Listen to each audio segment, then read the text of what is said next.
பாராளுமன்ற சிறப்புரிமை என்பது எமது பாராளுமன்றத்திலே எல்லை மீறி போகின்றது. அதாவது எதிர்க்கட்சியிலே இருப்பவர்கள் தாங்கள் மக்கள் எதற்காக தெரிவு செய்து இந்த உயரிய சபைக்கு அனுப்பினார்கள் என்ற அந்த உயரிய எண்ணத்தை முழுவதுமாக குலைக்கின்ற நடவடிக்கைகள் இடம்பெற்று கொண்டிருக்கின்றன. தனிமனித தாக்குதல்களை மேற்கொண்டு மிகவும் கீழ்த்தரமான வகையிலே பாராளுமன்ற சிறப்புரிமையை பயன்படுத்தி கொண்டிருக்கின்றார்கள். எதிர்க்கட்சியினர் மக்களுடைய பிரச்சனைகளை பேசாமல் வேறு வேறு விடயங்களில் கவனம் செலுத்தி அரசாங்கத்தை செயலற்றதாக மாற்ற எத்தனிக்கின்றார்கள். தேசிய மக்கள் சக்தி அரசாங்கம் போகின்ற வளர்ச்சி கண்டு பொறுக்க முடியாத எதிர்க்கட்சிகள் என்ன பேசுகின்றோம் என்று தெரியாமல் பாராளுமன்றத்தில் உளறுகிறார்கள். மக்களுடைய பிரச்சனைகள் எத்தனையோ பேச இருந்தும் தங்களுடைய சொந்த பிரச்சனைகளையும் மற்றவர்களை கேவலப்படுத்துகின்ற நக்கல் நையாண்டி பேச்சுகளையும் பேசிக்கொண்டிருக்கிறார்கள். மக்களுடைய வரிப்பணத்திலே பல மில்லியன்களை செலவழித்து அவர்களுடைய தேவைகளை நிறைவேற்றி கொண்டு பொழுதை போக்கிக் கொள்ளும் பாராளுமன்றமே என்று நினைத்து வந்து போகின்றார்கள் போல் தெரிகின்றது. கௌரவ சபைக்கு தலைமை தாங்கும் பிரதி சபாநாயகர் அவர்களே, இன்றைய இந்த சபையிலே சமர்ப்பிக்கப்பட உள்ள நீதித்துறை திருத்த சட்டமூலம் மற்றும் நஞ்சுக்கள் அபின் மற்றும் அபாயகரமான ஊடகங்கள் திருத்த சட்டமூலம் ஆகிய இரண்டும் முக்கிய சட்டமூலங்கள் மீதான இரண்டாம் மதிப்பீட்டு விவாதத்தில் கலந்து கொண்டு உரையாற்றுவதையிட்டு நான் பெருமகிழ்ச்சி அடைகின்றேன். அந்த வகையிலே நீதித்துறை கட்டமைப்பில் காலத்துக்கேற்ற வகையிலே மாற்றங்களை மேற்கொண்டு வருவது வளர்ந்து வரும் ஜனநாயக நாட்டின் ஒரு இயல்பாக காணப்படுகின்றது. அதாவது நீதித்துறையிலே இந்த போதைப்பொருள் பாவனை அல்லது போதைப்பொருள் வியாபாரம் தொடர்பான சட்ட மூலங்கள் காணப்படுகின்ற சட்டங்கள் அதை அழித்தொழிப்பதற்கு போதுமானதாக காணப்படவில்லை. அதன் காரணமாக இன்றைய தினம் இந்த சட்ட மூல திருத்தம் பாராளுமன்றத்திலே சமர்ப்பிக்கப்பட்டிருக்கின்றது. குறிப்பாக நீதிமன்றத்தில் நீதித்துறை அதை நீதி வழங்கும் விடயங்களில் தாமதங்கள் ஏற்பட்டு கொண்டிருக்கின்றது. உண்மையிலே நீதியிலே தாமதிக்கப்பட்ட நீதி மறுக்கப்பட்ட நீதிக்கு சமமாகும். இந்த திருத்தத்தினூடாக மேல் நீதிமன்றங்களின் எண்ணிக்கையை அதிகரிப்பதற்கும் வழக்குகளை கையாளுவதற்கும் தேவையான மேலதிக நீதிபதிகளை நியமிக்கும் வழிவகைகள் செய்யப்பட்டிருக்கின்றன. அத்தோடு விசேடமாக பொருளாதார மற்றும் சிவில் வழக்குகளை விரைவுபடுத்துவதன் மூலம் முதலீட்டாளர்கள் ஒரு பாதுகாப்பான சூழலை நாம் உறுதிப்படுத்த முடியும்.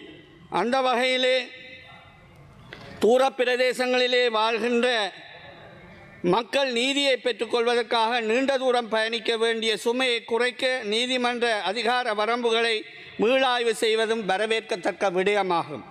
அந்த வகையிலே இந்த போதைப்பொருள் தொடர்பான விடயத்திலே நாங்கள் கவனம் செலுத்துவோமானால் தற்பொழுது புதிய வகையிலான போதைப் பொருட்களின் வியாபாரமும் அதன் பாவனையும் மிகவும் அதிகரித்திருக்கின்றது.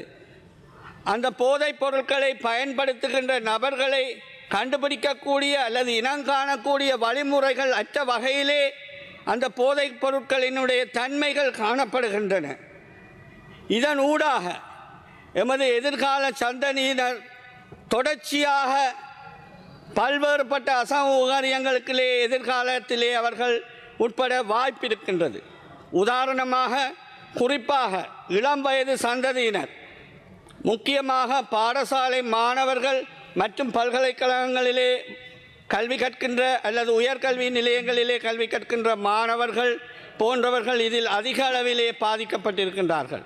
அதாவது திட்டமிட்ட வகையிலே இலங்கையிலே இந்த போதைப்பொருள் வியாபாரம் மிகவும் மோசமான நிலையிலே காணப்படுகின்றது.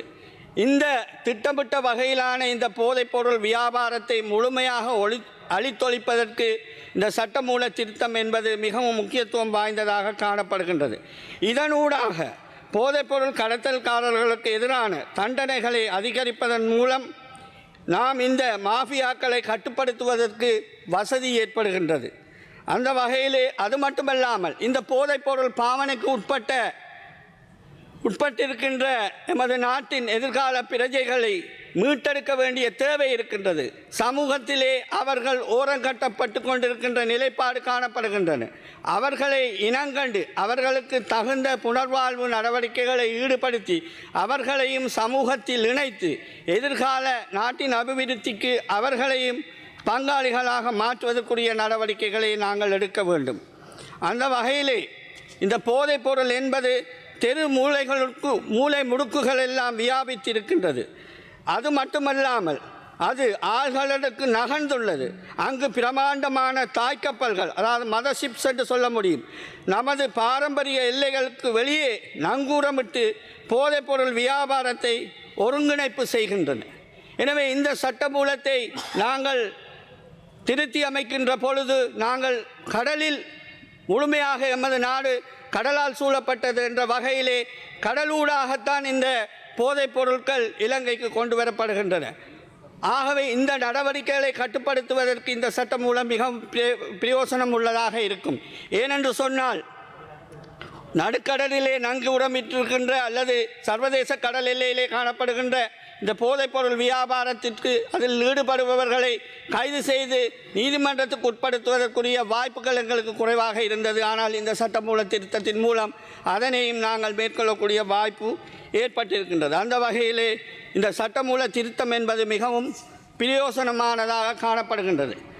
விசேடமாக வடக்கு மாகாணத்தை நாங்கள் எடுத்துக்கொண்டால் பிரதி சபாநாயகர் அவர்களே, வடக்கு மாகாணம் 2009 யுத்தம் நிறைவடைந்ததன் பிற்பாடு இந்த போதைப்பொருள் நடவடிக்கை அல்லது போதைப்பொருள் வியாபாரம், போதைப்பொருளை மக்கள் மத்தியிலே பாவனையை அதிகரிப்பதற்கான செயற்பாடுகள் என்பன கூடிய அளவில் நடைபெற்று வந்திருக்கின்றது. 2023ஆம் ஆண்டிலிருந்து வடமாகாணத்தில் போதைப்பொருள் தொடர்பான கைதுகள் ஆண்டுக்கு Jegatheeswaran, you have 2 more minutes. 25% அதிகரித்திருக்கின்றது. அது மட்டுமில்லாமல் இந்த போதைப்பொருள் பாவனைக்கு உட்பட்ட குடும்பங்கள் பல்வேறு சீரழிவுகளை சந்தித்திருக்கின்றன. பொருளாதார ரீதியிலான வீழ்ச்சிகளை சந்தித்திருக்கின்றன. கலாச்சார பண்பாட்டு விழுமியங்கள் சீர்குலைந்திருக்கின்றது. குறிப்பாக வடமாகாணத்தை நாங்கள் எடுத்துக்கொண்டால் இந்த போதைப்பொருள் பாவனையில் ஈடுபட்டவர்களுக்கான குற்றங்களில் ஈடுபடும் விகிதம் அதிகரித்திருக்கின்றது. உதாரணமாக கிட்டத்தட்ட 65% திருட்டு சம்பவங்கள் இந்த போதைப்பொருள் பாவனையாளர்களால் மேற்கொள்ளப்படுகின்றன. உண்மையிலே இது மிகவும் மோசமான ஒரு துப்பாக்கிய நிலைமையாக எமது வடக்கு மாகாணத்திலே காணப்படுகின்றது. அது மட்டுமல்லாமல் நாங்கள் அதாவது வைத்தியசாலை புள்ளி விவரங்களை எடுத்துக்கொண்டால் வவுனியா மற்றும் யாழ்ப்பாண வைத்தியசாலைகளின் பதிவுகளின்படி 30 வயதுக்கு உட்பட்ட ஆண்களிடையே திடீர் மாரடைப்பு 35% அதிகரித்துள்ளது. இது அதிகப்படியாக ஐஸ் பாவனை மருத்துவ அறிகுறியாக காணப்படுகின்றது. உண்மையிலே வடமாகாணத்திலே மட்டுமல்லாமல் இலங்கையிலே இந்த போதைப்பொருள் பாவனையால் பாரியளவான இளைஞர் யுவதிகள் நோய்வாய்ப்பட்டது மட்டுமல்லாமல் இறப்புகள் பலவற்றை சந்தித்து வருகின்றோம். குறிப்பாக வடமாகாணத்திலே கடந்த காலங்களிலே இதை அதிகரித்திருக்கின்றது. அது மட்டுமில்லாமல் இந்த புனர்வாழ்வு அளிக்கின்ற விடயத்தை நாங்கள் எடுத்து நோக்கினால் வடக்கு மாகாணத்திலே அடையாளம் காணப்பட்ட ஒவ்வொரு 1000 Jegatheeswaran, your time is up. ஒரு நிமிடம் தாருங்கள் பிரதி சபாநாயகர் அவர்களே. ஒவ்வொரு 1000 போதைப்பொருள் அடிமைகளுக்கும் அரசினால் நடத்தப்படுகின்ற அங்கீகரிக்கப்பட்ட புனர்வாழ்வு நிலையங்கள் 15 படுக்கைகள் மட்டுமே உள்ளன.